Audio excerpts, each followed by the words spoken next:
Hey guys, so after reading chapters 1 through 7 of Small Great Things, I feel like I finally grasped what the title is trying to say. In my opinion, I perceive it as a nurse, you can do these little things that may seem so trivial, or they just don't require a lot of time or energy or second thought, and they end up going a really long way in making the patient feel super cared for and valued. So an example I found in the book was from page 12 or 13.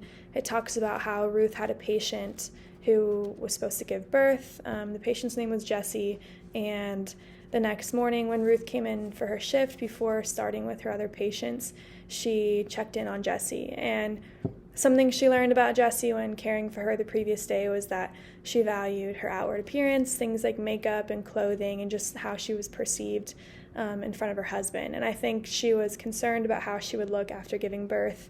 And Ruth knew that, so she brought a tiny mirror and some lipstick for Jessie to touch up with. And Jessie was super thankful for that. And I think that's just a good example of how that's a tiny little thing. It probably took 5 to 10 minutes before her shift to go in there and check on her and give her some makeup, but it ended up meaning a lot to the patient. So that's an example from the book. And then a real life example is from my sister's perspective. She's been a nurse for 4 years, so I've gotten to hear a lot from her. And there was one time where she had a patient in the morning who had come in because he had a heart attack, and my sister had also really gotten to know the custodian on the floor, and they had become like kind of close friends. And my sister recognized the name and knew it was the custodian's son right away. So she